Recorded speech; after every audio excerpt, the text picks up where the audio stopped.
706 Knoll, which I don't know. Where is 706? What's that area code? I've heard. Is that like the Athens area? Oh, it is. That's what it says. Yeah. Columbus. I've lived in that area code. Nice. Represent. All right. Simple question. Going into the season, what do you see as being a major strength of this team? What do you foresee being a major weakness? Aslan could provide insight on big picture, and I would be interested in Corey dissecting the question from an offensive, defensive type angle. Thank you, fellas, for staying on the grind and always delivering. Go Noles. I usually don't like people telling me how to do my job, Corey. But it's a good question, and yeah, it's usually how it works, right? Like I just kind of spit out something very vague and broad, and then you kind of distill it and funnel it down into a bigger picture. So let's follow what 706 Noel said, and let's turn on some cameras. I like this question. Obviously, listen, man, camp is well underway, and everybody wants to know strengths, weaknesses. Let's offer up an opinion or two. Let's generate discussion sparked by Cummins. Corey, please, some juice. Let's go.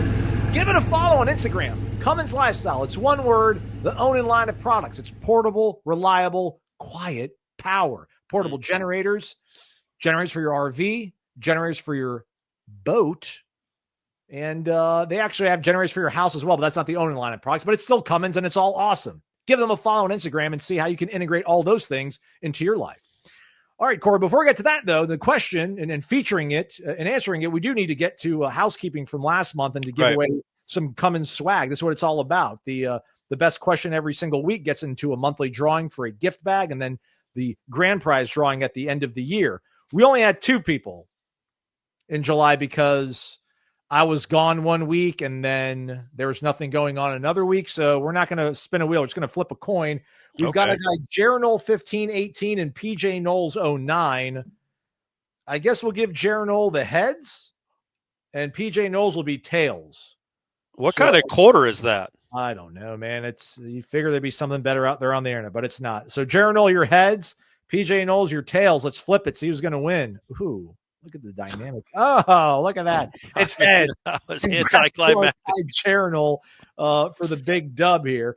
Let's get to the question then. What do you think is the biggest strength of this team, Corey, as we head into this sort of part of the preseason? And what do you think is the weakness? Or maybe I should start because he wants big picture, little picture. Okay. I'll start with the weakness. I am concerned about coverage. I'm concerned about coverage because I don't know how much pressure they're going to get on quarterbacks. I thought you meant like media coverage.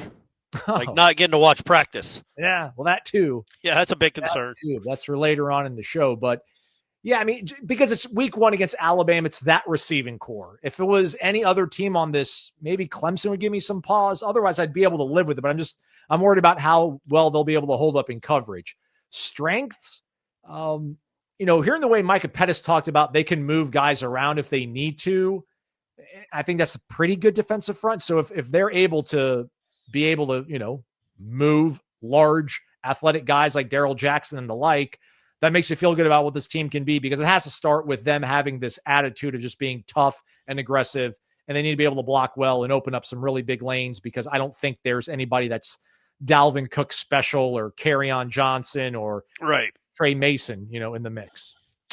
Yeah, I mean, I think that's fair. By the way, I'd like to apologize to the people watching the video. My wife has turned our kitchen, which I've been using as kind of my setup space, into a craft store because her daughter's going to college, and so she's crafting a bunch of stuff for her to go to college with. So I've been relegated to my leather chair, and it's not a great spot. And apparently there's an ironing board in our living room too. So I apologize for all that. That's on me. I should have prepared better. Actually, it's on my wife, but either way, I should have prepared better.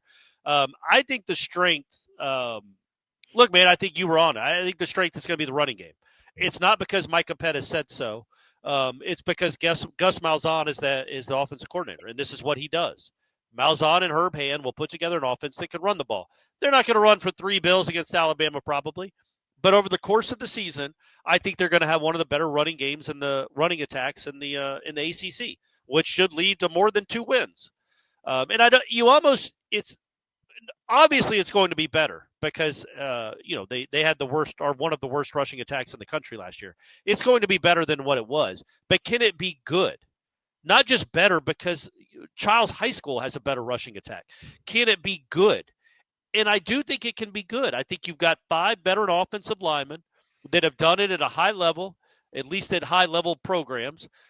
And you've got running backs that have accomplished some things, but not much. But I do think you've got some talent there with Sawchuk and Cromaw. Maybe Roydell Williams has a nice season. But again, you say they don't have anybody special, and they don't have a Dalvin Cook type running back. But they do have a very, very, very special running quarterback. Those yards count too. You know what I mean? Like those touchdowns count too. They count towards your rushing yardage. They count towards rushing touchdowns, and they count on the scoreboard. And you have one of the best, most electric running quarterbacks that college football has ever seen. That's not a joke. That's not hyperbole. We went over the numbers a couple days ago. They led the country in first down runs as a quarterback.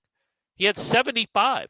He led the country in runs of over 10 yards when he started for Boston College in 2023. This kid, Castellanos, is a unique talent running the ball. I think they're going to accentuate that. They're going to play off that. I don't think he's going to get 26 carries a game, but I think his goal every game, should be to run for 50 or 60 yards. And if your quarterback's running for 60 yards and the rest of the guys run for 150, guess what, Aslan? That's over 200 rushing yards in one game. And I think that's what they're going to be counting on that they're going to be this year. Trying to look up 2022. So John Rice Plumlee was the leading rusher for UCF. I don't know if did Cam Newton lead them in rushing? I don't think so. They had Michael Dyer, who was a good running back.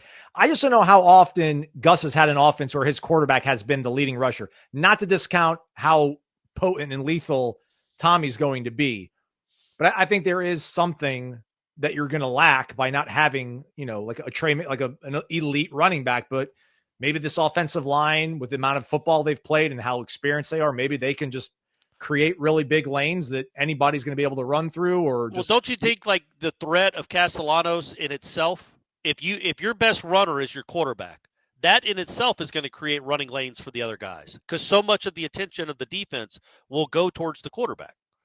They're going to think he's going to keep it. He's going to fake like he's going to keep it. They're going to be so concentrated on him that it should open up running lanes for guys that aren't Dalvin Cook. I totally agree. I guess my malfunction is I want to be optimistic and hopeful. I just feel like sometimes we talk about Gus like he's absolutely bulletproof. And listen, man, he's, every year when he was at Auburn, they would lose 3-4 games, 5 games sometimes. They would lose to teams they shouldn't lose to. So and I don't think anybody's watching this and getting good vibes and thinking that it means they're going to go 12-0, but there's got to be something that's, it's not, everybody's here for a reason, and it's not like all positive. I don't know if that makes sense, but I just know this is going to be a total seamless. Everything is going to be at peak performance. Gus is going to be at his peak performance as a play caller. He's going to have an offensive line that's better than he's ever had. He's going to have a quarterback that opens up all these other things. I don't discount that there's going to be good things based off just Tommy Castellanos' presence alone, but people figure things out over the course of a season.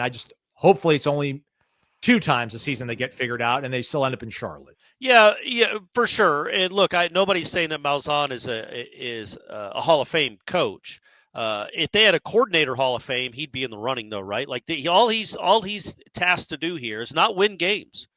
It's just to move the ball and score points. He's always been pretty darn good at that, wherever he's been, almost every season he's had. And he's played in tougher conferences than the ACC. So my confidence in him isn't that he's going to turn this into a national championship team, but it will be a competently run offense. In a running offense, it will both versions of the word run there. It'll be run well. They will also run the ball well because that's just what they do. That's what he's always done. And I think he got to be kind of a GM. He came in early enough in late November, early December, before the portal was open, that he got to be a GM and kind of handpick what guys he wanted for his offense. He wasn't thrust into this personnel. He handpicked it.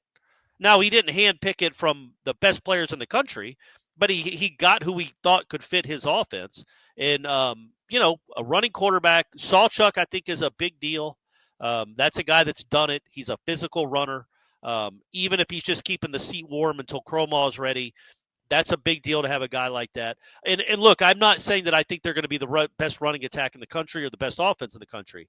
But when I look at this team, the one thing I have the most confidence in out of everything is Gus Malzahn and Herb Hand's ability to put together a competent running attack. So that's why I think the strength of their team is going to be the rushing attack.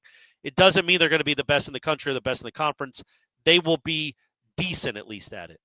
We don't know if they're going to be decent at anything else. Like, we think Tony White's awesome. We think he's a really good coordinator. I don't know if they're going to be very good on defense. That's more of a mismatch of personnel. This seems like handpicked by Malzahn, a bunch of free agents, mature 23-year-old guys, a 21-year-old quarterback that he's coached before, all there for him to kind of use. So I think it'll be pretty darn good, the running attack. And hey, don't at me when they only run for 100 yards against Alabama. I don't care. This is over the course of the season. We will look back at 2025 and say that I think we'll say the strength of this team was the rushing attack.